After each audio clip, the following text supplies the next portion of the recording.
Alright mga kapatid, welcome back po sa inyong lahat at God bless po sa lahat. Sa mga nakaka-appreciate, thank you. Buong puso po ako nagpapasalamat at nawa, pagpalain po tayong lahat ng ating buong may kapal. At nawa, magkaroon ng kalinawan o kapanatagan ng sambayan ng Pilipino sa mga nagaganap sa ating bayan, lalong higit dyan sa Senado na gumagawa, sila yung mga gumagawa ng batas, di ba? Sila yung pangunahin dapat sumusunod sa batas, di ba? Yun po ang ating tatalakayin at bago natin gawin yan o bago natin magkaroon tayo ng tinatawag na opinion o reaction sa part na yun, meron lang po ako ipanunod sa inyo kung anong klaseng pahayag o anong klaseng bendalo talaga po yung part na sinasabi ni Senator Pampilo Lacson. Sorry po Senator Pampilo Lacson, dahil malinaw naman po talaga yung sa part na yun. Kaso nga, sa hangad nyo o sa kagustuhan nyo na makuha uli ang liderato, ito, panoorin muna natin bago tayo magbigay ng tinatawag na opinion at reaction. Salamat po, Gerdes. Question. Because it's 13. It's in the law. Kailangan mo 13. We don't have 13. So, but then we can elect the pro tempore because it doesn't say 13. Senate President. So, Senator Cayetano is still the Senate President. So to set the record straight, Senator Lacson, si Senator Yes. Alan Peter Cayetano pa rin ba ang Senate President o hindi na? Hindi na. Kasi vacated na yung kanyang posisyon. Bakante ngayon ang posisyon ng Senate President. Now, we're waiting for the 13th Senator para makapag-elect kami ng bagong Senate President. Ayan po, nakita naman natin at napanood natin yung sinabi ni Pampilo Lacson, ni Senator Pampilo Lacson, di ba? At ni Senator Erwin Tulfo. Base sa sinabi ni Erwin Tulfo, bagamat ito, pangunahin din siya ang sinasabi kaya sometimes, di ba? Kailangan bend o baliin ang batas. Di ba? May mga, pero dito natin nakita rin sa kanya na talagang tama rin yung sinabi niya ni Erwin Tulfo na nananatili pa rin Senate President ang Alan Peter Cayetano dahil ang kanyang basihan ay kailangan nila ng 13. 12 nga po sila. Pero base sa sinabi ni Senator Pampilo Lacson sa tinanong, di ba, sa interview niya, hindi na daw talaga. Bakante na daw po yung presidency o Senate President lahat ng posisyon sa Senado dahil sa nagkaroon sila ng tinatawag na quorum o na dumating nga po si Kuan, di ba? Pero lagi natin tatandaan mga kapatid, hindi naman tayo. Ako, inaamin ko, mahina po ako sa mathematics talaga eh. Kumbaga, yan yung pinaka-weak, talagang mahina po talaga ako dyan. Pero alam ko naman po kahit medyo mahina na sa mathematics, alam ko po yung 12 plus 1. Hindi po ganyan, di ba? 12 plus 1 equals 13. Di ba? Kaso, yung sinabi niya, malinaw po, sabi niya sa kanyang pahayag, na malinaw na 12 po kami. 12 po kami, di ba? Napakinggan niyo naman po, di ba? Akaso, ang ginagawa niya, o ang kanyang pahayag ay 10 lang daw yung dating majority. 10 lang daw. Ang tanong ko, di ba? Paano naging 10? Di ba? Ibig mong sabihin, nag-resign na ba si Senator Bato? Nag-resign na ba si Senator Jingo Estrada? Di ba hindi naman? Bagamat ito usapin po ito mga kapatid na kung sino nakaupo o sino yung namumuno. Hindi na po ito sa part na yon. Dahil siyempre may mga kanya-kanya silang function dyan. Di ba? Kapag nakabuo ka ng 13, sila na. Pag nakabuo yung kabila ng 13, sila na uli. Hindi na po ito usapin sa isang party na to. Ang pinag-uusapan natin dito, yung batas. Kung ano nakasaad sa 1987 Constitution na ating ratifikahan ng sanbayan ng Pilipino. Kung ano nakalagay po doon. 'Di ba? Members, 'di ba? Lahat daw ng members kailangan bumoto bali sa rules ng Senado. Ibig sabihin, 'di ba? 24 ang pinaka, 'di ba? Ang majority dapat ay 13. 12 plus 1 po yan eh, di ba? Mag-12 ka, magpa-plus 1 ka, 13. Pwede ka nang maging, di ba, Senate President. Pero alalahanin natin mga kapatid, 12 lang po sila. Dumating si Senate President, si dati Senate President, di ba, Escudero, 12 lang po sila. Yun lang po. Sandali po. Mga kapatid, 12 lang po sila. Ang batas ay 13. Ito ba yung ipamamana natin sa ating mga kabataan? Paano na po yung bagong henerasyon? Kayo po ang gumagawa ng batas. Huwag niyo pong labagin o lapastanganin ang batas. Malinaw po sa saligang batas ng 1987, dapat lahat ng membro, diba? All members of Senate ay 24. Ang pinalalabas kasi nito ni Senator Pambilo Lacson, 10 lang daw sila. At pinalalabas niya 22 lang ang Senado, ang mga senador. 22 lang, 24 po. Sa kagustuhan mo na ipilit yung mga bagay na alam mong dapat nyo makuha yung posisyon, kahit labagin nyo po yung batas, ginagawa nyo po. 24 po ang ating senador, hindi po 22. Dangan nga lang, siyempre, katulad ni Senator Bato, siyempre, karapan naman niya yan eh. Kailangan niya maghanap ng mga remedy, di ba? Mga tinatawag na remedy sa batas para i-apply niya sa sarili niya bilang sambayan ng Pilipino o isang senador lalo, yung mga legal remedies, kailangan niya rin i-apply sa sarili niya yan. Kaya ganun ang ginagawa niya. Dahil una-una, hindi naman local court o nag-issue ng warrant. Kaya karapatan niya po yan, di ba? Ang hinahanap niya yung local warrant of arrest, hindi ng ICC. Pero ibig ba sabihin, hindi na senador si Senator Bato de la Rosa? Malinaw po yan. Senador pa rin siya. Si Jingoy Estrada, Senator Jingoy Estrada, kung ba na-issuean siya ng warrant at na-detain siya, hindi na siya senador? Malinaw po ang batas. Ang kailangan, bago mo masabing 22 lang ang senador, ay kailangan ma-remove, maalis yung isang senador. Iyan, sigurado yan. O di kaya, resign. Di ba? Resign. Yan. Pwede mo siyang masabi na yung dalawa nag-resign, 22 na lang po, di ba? Tapos, isa pa na mga dapat tandaan natin, yung nasa labas ng bansa.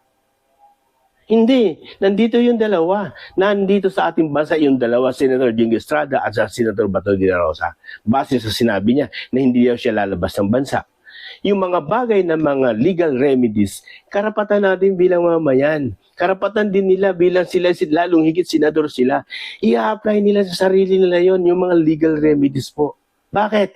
Iyan po ang nakasaad sa ating saligang batas. Yung tinatawag na resumption of innocence, di ba? Bakit? Tanong ko, may hatol na ba kay Senator Jingoy Estrada? Mayroon na bang conviction si Senator Bato de la Rosa para masabi mo na hindi na siya pwedeng ibilang? Malinaw po yan. Yung mga bagay na legal remedies, ginagawa po nila yan. Pero hindi ibig sabihin, hindi na sila senador. Ito lagi natin tatandaan. Kahit maubos pa yung 13, di ba 13 sila, yung majority dati, 13 sila. Kahit maubos pa po sila na makulong. Pinaka-worst na po yan iniisip natin. Pinaka-worst na po yan. Maubos na silang makulong. Nananatili pa rin silang senador. Bakit? Yun nga, uulitin ko. Base sa mga nakita natin at obserba natin, nakakapagbasa rin tayo at nakita natin sa ibang mga magagaling na abogado, kahit maubos na sila, senador pa rin sila. Bakit? Hindi po sila nag-resign. At wala pa silang conviction sa kanilang mga kaso. Diba? Nananatiling presumption of innocent pa rin sila. Ibig sabihin, senador pa rin sila. Bilang pa rin sila. Pero ano ginagawa ng Senator Pambilo Lacson? Para lang mabali ang batas. Ginawang 22. Para lumitaw nga naman na 10 na lang ang panig kay Senator Alan Peter Cayetano, sila 12. Lalabas nga naman, may quorum sila. Bakit? 12 sila. Kasi kung titingnan mo mabuti mga kapatid, yung 22, 12 lang kailangan mo, matik. Pwede na sila maghalal ng bagong Senate President. Senate temporary of President ng temporary ng Senado na kasatauhan ni Gatchalian at acting president, di ba? O pwede na nilang gawin yon, yung tinatawag na business of calendar ng Senado. Bakit? 12, 10 sila eh. Pero hindi ang totoo mga kapatid, hindi po. 12 lang sila. Kung baga ibig sabihin, pantay na sila. Pero nananatili pa rin Senate President ang Peter Alan Cayetano. Bakit? Kasi nga kailangan nyo ng 13. Malinaw po yan. 12 plus 1, 13. Hindi po yung 12 plus 1 equals 12. Hindi po yun. 13 po ang tama. Inuulit ko, mahina po ako sa mathematics. Pero alam ko naman po yung 12 plus 1 equals 13. Malinaw po yun. Ito'y bahagi ng tinatawag na bendalo. Paglabag sa saligang batas. Lumilitaw mga kapatid, ito lapastangan sa batas ng mga to Makuha lang ang gusto. Kahit nayurakan na ang batas. Basta makuha lang nila ang gusto nila. Makuha lang nila kahit labagin na nila ang batas. Pero hindi po yan ang pinag-uusapan natin ngayon mga kapatid. Ang ating sasabihin natin, papaano na yung mga generation natin? Papaano yung mga kabataan natin? Ito ba ipakikita natin sa kanila? Na kahit labagin natin ang batas ay okay lang? Di ba? Mali po yun.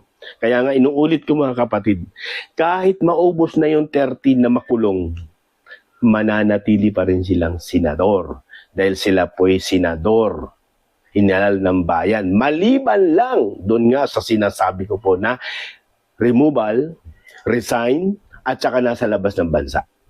Pwede mo siyang gamitin yun sa mga part na yon na hindi siya makakapag-function. Bakit?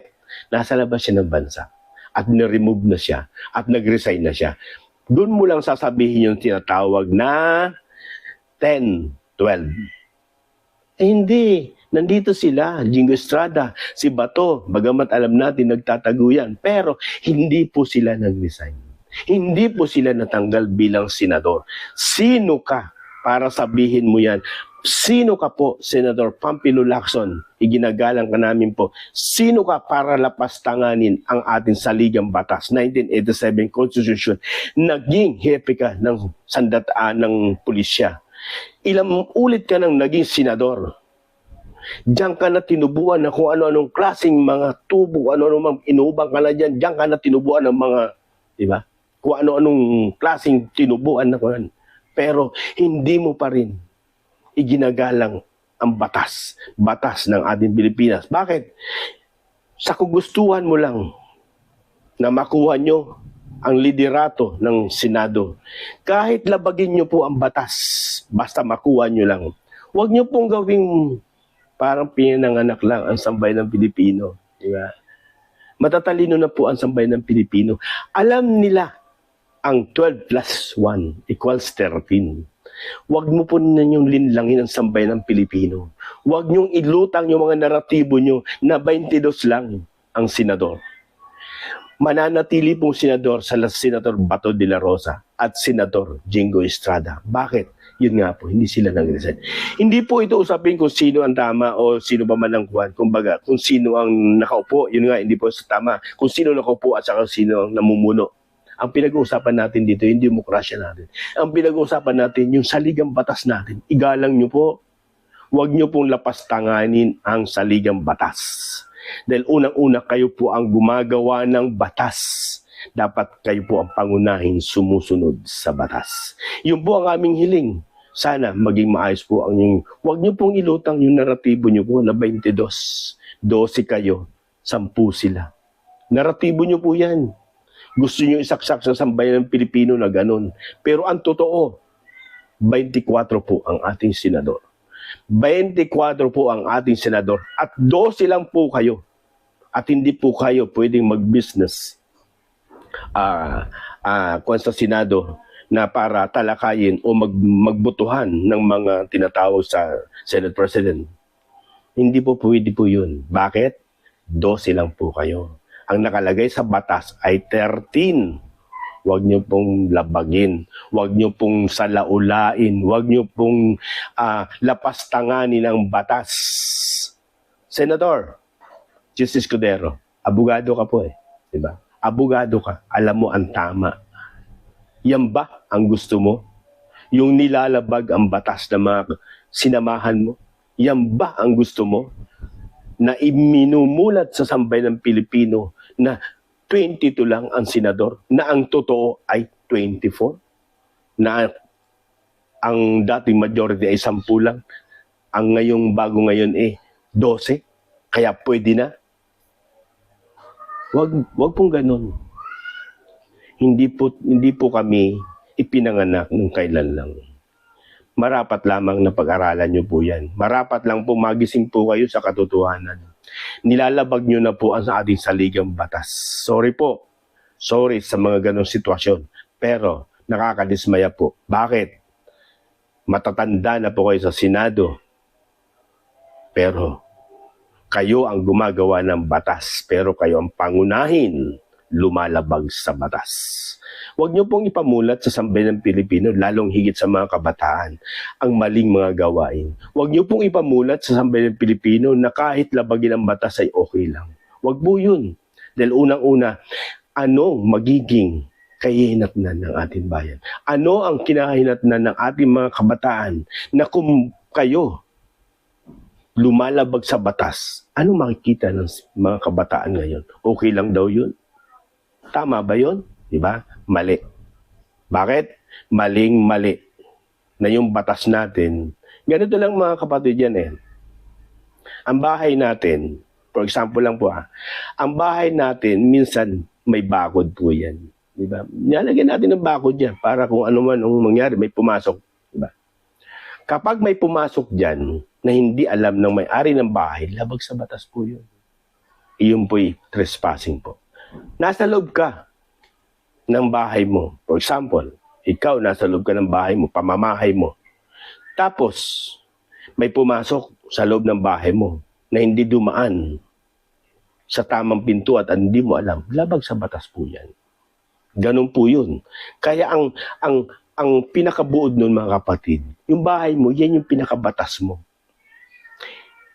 Yung bakod mo, yun yung pinaka-circumferences mo ng sarili mong bakuran. Once na may pumasok dyan na hindi walang pahintulot o may lumabas dyan sa likod at tumalon sa bakod, kasi nakita mo, hindi mo naman kilala, tumalon sa bakod, mali na po yun. Kasi yung batas, yung bahay natin, iyon yung ating pinaka-batas. Parang sa Senado, batas ng Senado po yun. Yung 12+1. Ay, lumabas ka, tumalong ka sa bakod, labag sa batas po yun. Kaya sana naman, maunawaan nyo mga kapatid, makita nyo yung mga totoong nagmamahal sa saligang batas. Huwag natin pahintulutan doon mga ganitong klase, mga uri ng mga nanunungkulan sa atin na talagang tahas ang paglabag sa batas. Huwag natin. Speak up po tayo, magsalita po tayo mga kapatid.